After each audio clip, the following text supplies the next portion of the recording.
out there. Obviously the visual quality on this isn't as good because I've got to use my tablet. For some reason my phone memory is full and I've tried to get it down and there's something wrong with it, but obviously I can't get it fixed because I can't get into a phone shop. So the good news about this is any albums I show will be the right way round. Okay, so I'm going to look at ABBA today. Shock horror, yeah, I'm a huge ABBA fan. I consider them to be the finest pop band ever. I think Benny and Bjorn are the best, greatest pop songwriters ever.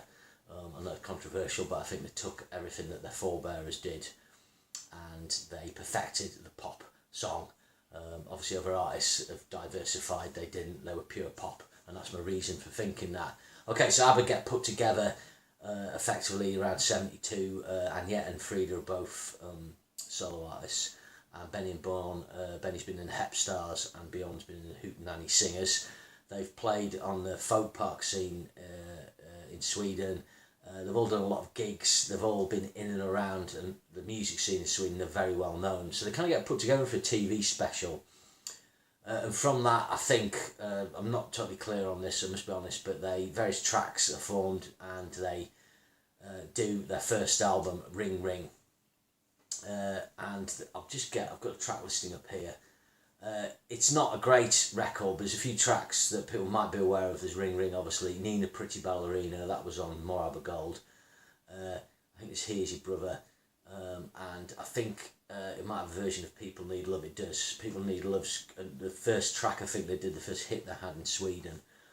So I wouldn't say this album's worth having. I used to have a copy just out of interest, but it's just more collection of songs. They're a long way off finding where they need to be. Now, obviously, they enter Eurovision. I think they come third in their heat and don't get picked for Ring Ring. So what happens is they enter again the next year with Waterloo, and we know what happens. They go on and win.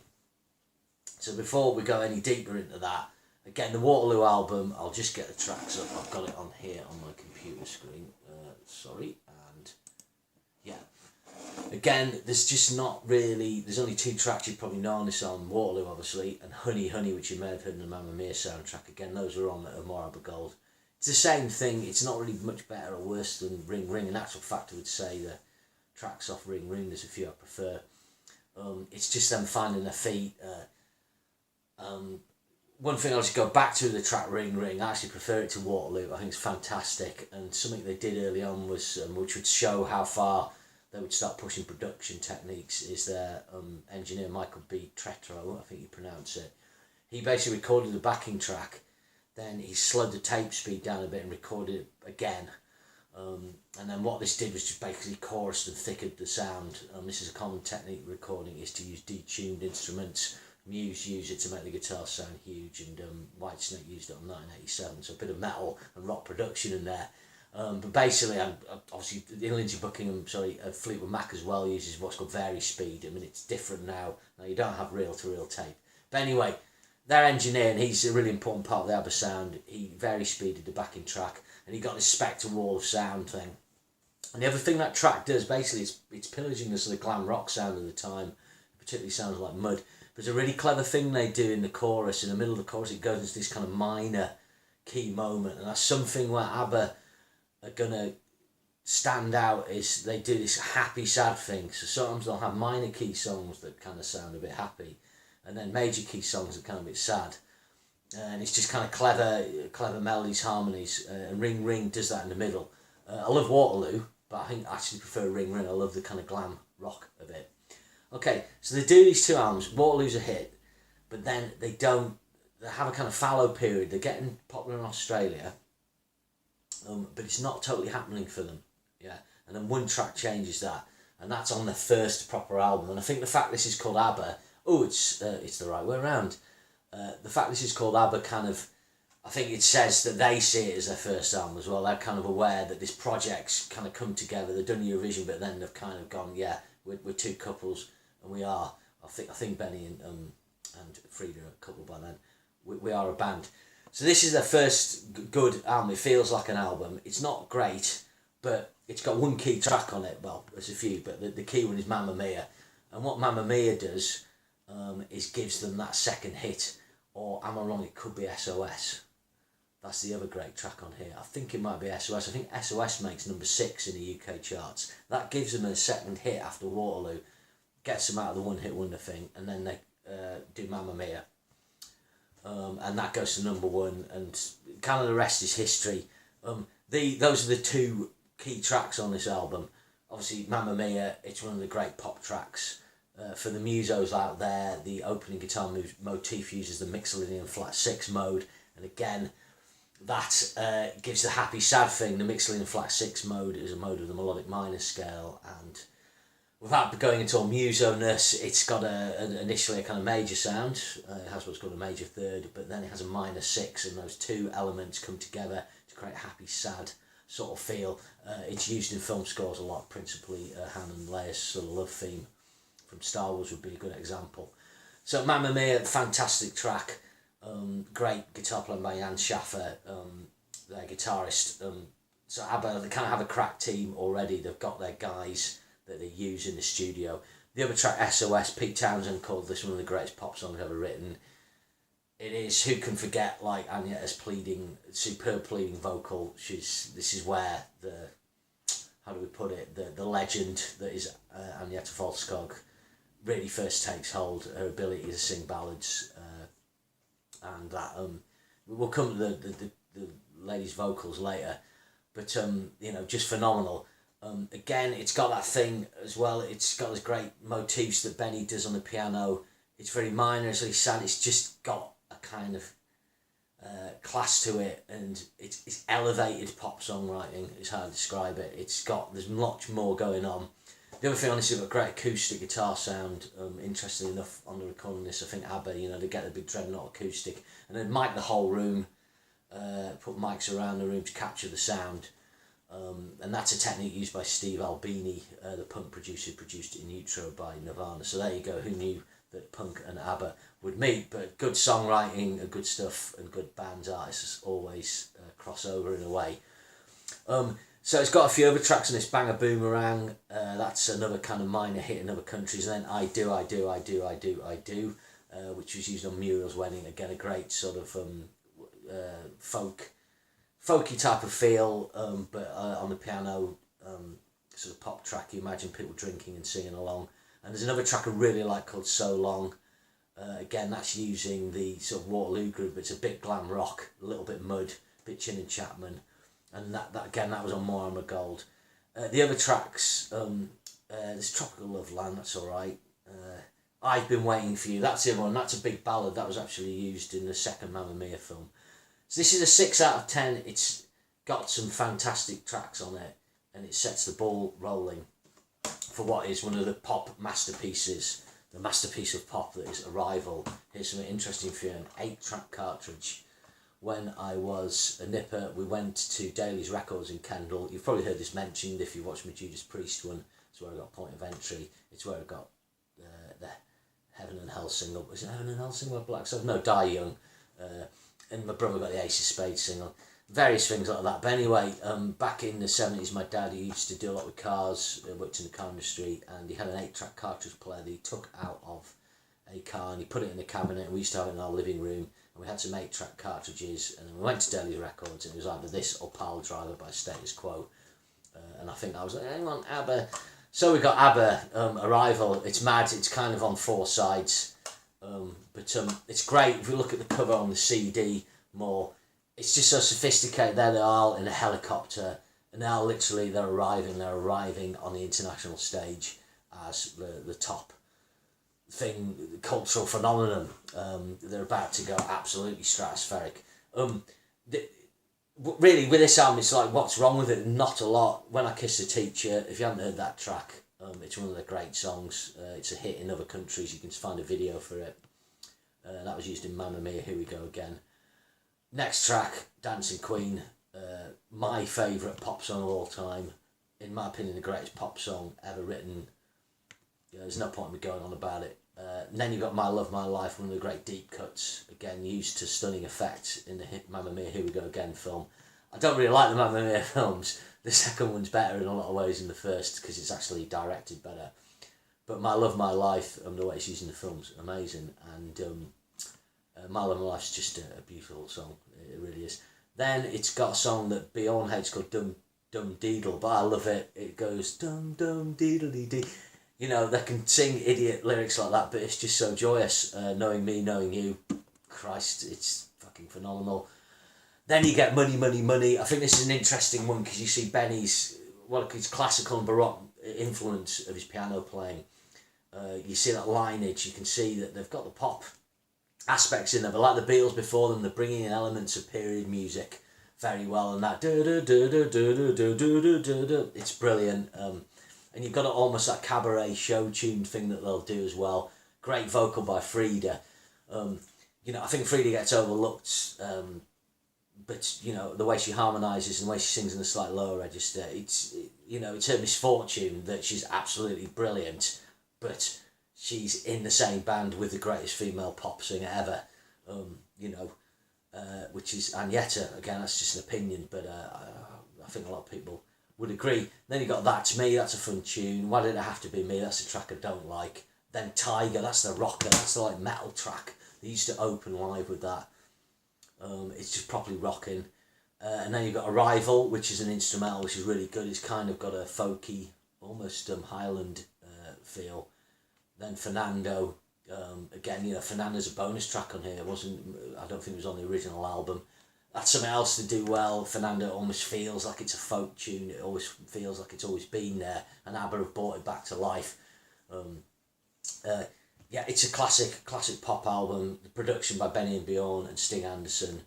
I think at this point they are going to Polar Studios, and that'll be a big part of the sound. So they've got the team. They've got Stig Anderson, the co-producer, sometimes he co-writes, manager, Michael B. Tetro, their engineer. They've got their crack team of musicians.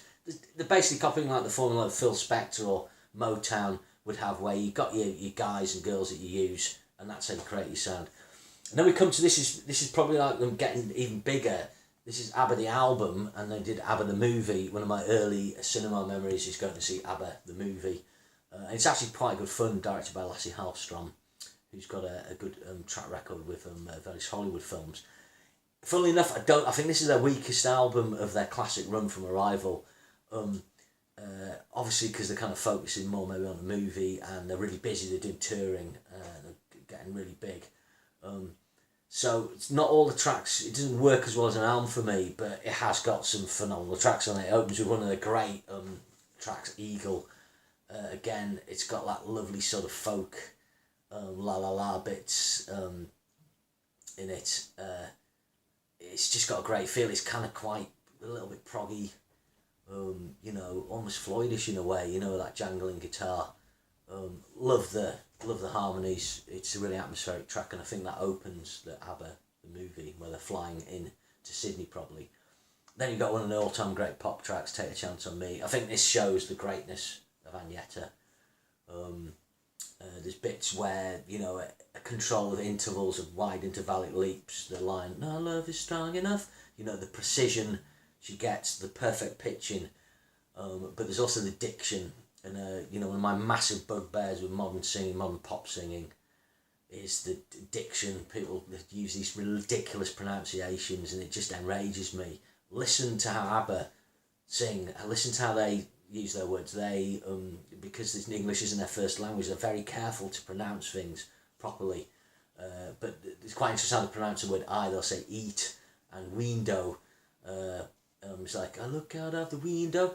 So there's little like quirks in the phrasing, but one of the things I love is the precision of their vocal diction.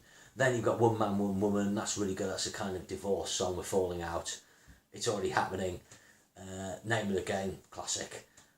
Then this Move On. That's quite cheesy, but it's got a la la la bit in it. I've maybe mumbled that up with Eagle, sorry. But if you remember Father Abraham and the Smurfs, like it does sound a bit like that. Then I kind of like it. Then you've got Hole in Your Soul, which is, it's alright. And then it does this scenes from a mini musical thing. And this is when the album doesn't quite work to me. They kind of tag on the end a little concept.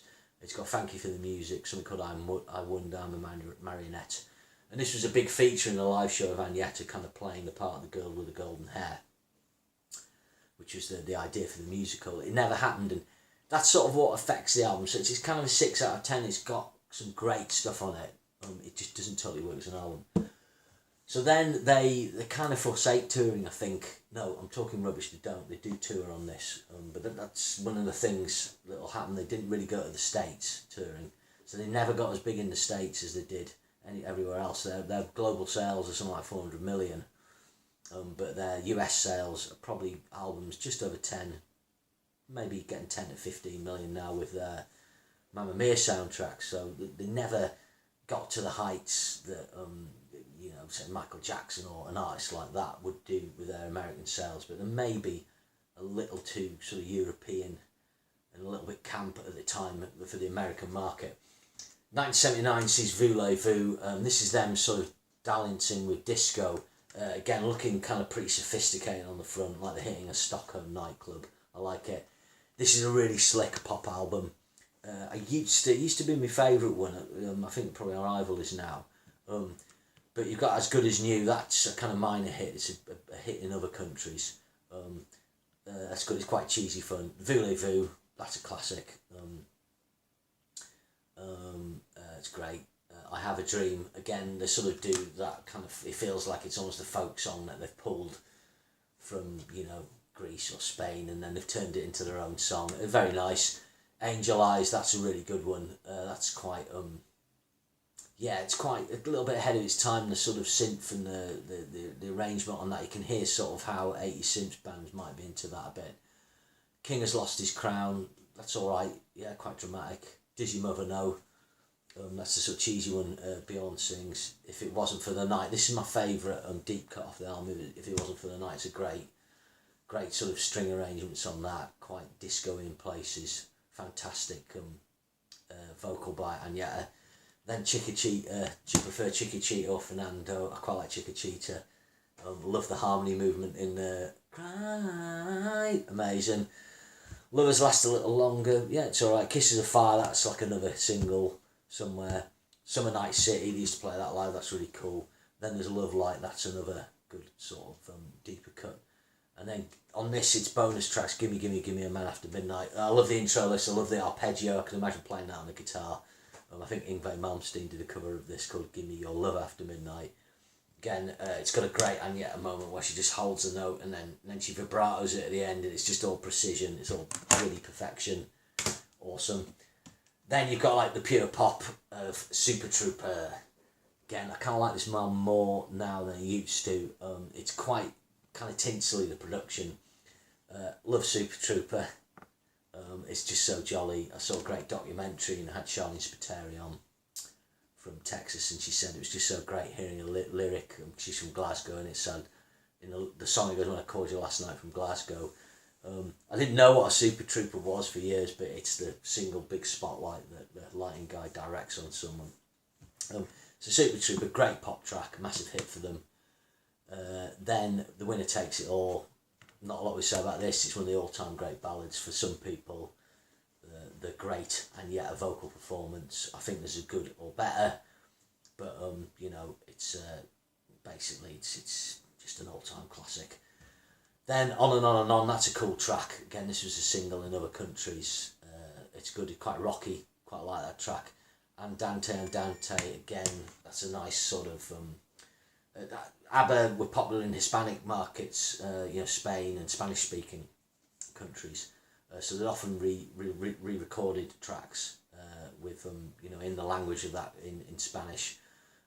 And again, this track, you can see how this would go down well in those kind of countries. Really lovely.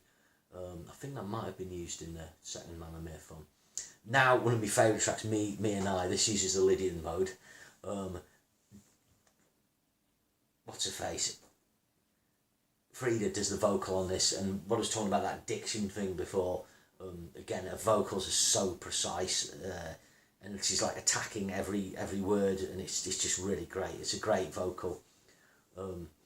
It's worth checking out this track. Really like it. And then Happy New Year. That's a really nice tune. Our Last Summer. You might have seen that on the first Mamma Mia if you sound like me. I think Colin Firth sings it.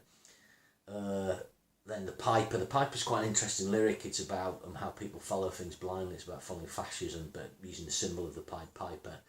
Then another song where I'd love to play shred guitar over the top and some neoclassical swept arpeggios. Lay Your Love on Me.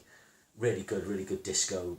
coming late to the disco thing, but doing it really well. It's kind of like ELO. ELO did Shine a Little Light on Your Love. You know, totally getting on the disco bandwagon, but brilliantly. And then The Way Old Friends Do, that's a really good kind of end of the night song, end of an ABBA gig, if they were doing them at the time, was really nice. The bonus tracks aren't great. It's Elaine and Put On Your White Sombrero. Again, Put On Your White Sombrero is kind of doing that kind of track for the Spanish-speaking market. But it's a cool pop album, this, and brings them into the 80s. But by then, things, you know, are starting to, Bjorn and Annette have already separated, going through divorce, and so Benny and Frida. So it comes to their final album, The Visitors. Again, I didn't used to be able to get away with this album, but I think it's a really good album, and it's kind of a proper album. The thing that I think that stands out on this, on the original pressing, it only has One of Us, which was the only UK hit. So it kind of has to stand more on its album content, and it does. You know, you can see with the production, they've obviously been listening to what's happening in synth pop.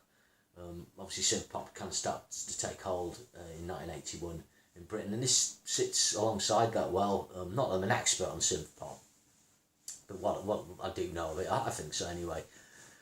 They've got a track, The Visitors, which is really good. I think that's about kind of East Berlin, you know, paranoia, the Stasi. It's quite an interesting lyric. Head Over Heels, which is again another single in other countries, I think. It might have been a minor hit here. And then there's one of me all-time faves, When All Is Said and Done. This is actually used as kind of sequencing music quite a bit. When you see ABBA documentaries, it's really good. It's another divorce song. I think Frida sings it, but it's just brilliant. It's got a great hook, and it's a brilliant track. Then Soldiers, which is another Cold War lyric, quite interesting. Then it does a song called I Let the Music Speak, and that's Frida going into full sort of, I suppose, kind of a bit Kurt Weill or something. It's kind of a bit sort of Berlin opera. I'm not sure how you describe it. I'm probably culturally wrong here, but it's really good. It's quite dramatic. Kind of a bit, again, using that kind of musical style of writing that they use. Then One of Us, the aforementioned hit, number 3, the last hit. I didn't hear this track at the time, and then when I came back to them, which I'll tell you about in a sec, that was a great track. 2 for the Price of 1, absolute bollocks, terrible track. Then a beautiful song, I'm not a parent, but Slipping Through My Fingers. It's about your kid growing up, and it's particularly from the perspective of the mum. It's a really lovely song, lovely Annette vocal. And then there's a weird track called Like an Angel Passing From My Room, which is kind of almost like a nursery lullaby type of thing, with a kind of, you know, the windy clock ballerina type effect in the background. I think Frida sings that. It's really good. And then there's a couple of really good bonus tracks, so I'll just spat on that. There's 4, but 2 of them aren't very good. But there's A Day Before You Came, which is seen as like one of them late masterpieces. I don't like it as much as other people do, but it's an interesting track. It's just kind of got a dark pop is how I describe it. There's an oppressiveness. If you look at the album cover, it's, you know, there's a shadow over this album. And the final track on here, Under Attack, which actually sounds a bit like Bucks Fizz, which is a weird thing. Bucks Fizz are an ABBA copy band. And you can imagine Bucks Fizz doing a track like Under Attack later. You know, I do know a little bit about. I've actually seen Bucks Fizz live because they're one of my wife's first bands she got into. So there I'm confessing. There's a lot of confession going on here. So that's The Visitors, and then they split up and they never get back together. Which mainly because of Agneta, because she didn't like the sort of limelight. Stalkers she'd had and such. I think that ship sailed. I think they still could have done it when, after ABBA Gold came out, maybe into the early noughties, but I don't think that's possible now. So what got me back into ABBA was Erasure did the ABBA thing, and then that meant that ABBA Gold came out and there's a documentary on TV, and I think I remember seeing it on Christmas Day morning or something in the early 90s, and then just bought all the songs back when I was a little kid. I was listening to Queen, and all the stuff I'm talking about, but ABBA, they're a band I really loved, and the hits, every few months you'd have a new ABBA hit. And then I just started hearing those tracks again, and I just sort of realised, God, I know all these songs. I hadn't heard them for 10 plus years, more probably. And at that time, ABBA weren't cool. They were never cool. And then when they came back, people realised, well, they're not cool, they're never going to be cool, but they've written the best pop songs ever. And this album, ABBA Gold, is mentioned, if you watch my 1980 thing on metal, I did Deepest Purple as a kind of great compilation. It almost feels like an essential album. And obviously other examples are like Eagles' Greatest Hits, probably, massive catalogue seller. Journey's Greatest Hits. It's when these bands have such good tracks, but sometimes you can somehow, they compile and sequence together and they just feel like a whole. And this, the 19 tracks on this is amazing. When you get more ABBA Gold, which was the sequel, it doesn't work as well, although there's great tracks on that, which it's fun to listen to on the albums. But so there's no tracks on here that we haven't talked about, but it's just one of the phenomenal catalogue albums, greatest hits albums. There's basically this, in this country there's this and Queen's Greatest Hits, and they're the two biggest sellers of all time. And they, again, Queen's Greatest Hits, just amazing songs. And then like I said, you can probably Journey's Greatest Hits if you're into soft rock. AOR, it's not that soft. And you got Eagles' Greatest Hits. There's a few where they just kind of, wow, that's amazing. And so that's how, I got into ABBA. If you're interested in ABBA, the book to read is Bright Lights, Dark Shadows, which by Carl Magnus Palm, I think it's called. And whenever you see ABBA documentaries, and there's loads on Channel 5, he often pops up as the talking head expert. And it's a really good book. It goes into their history, it goes into the cultural history of Sweden, what was going on in Sweden at the time when they were playing the folk parks and how they came together. It goes into Frida's past. She gets reunited with her long lost dad, things like that. And yet, as Stalker, all those things, just all the noise around ABBA. They were a phenomenon, but it was built on the fantastic songwriting. It was built on the amazing production that Benny Bjorn, Sting Anderson, Michael B. Tetro produced, and the superb vocal harmonies, the peerless, immaculate singing of Agneta and Frida. I think there's a few other pop vocalists in history who can sit in the same room with them. I just despair of pop singing today. There is some pop singing I like by male and female singers, but the pronunciation and the way it's done just fills me with despair. The organic beauty of the ABBA girls is just awesome. Thank you very much.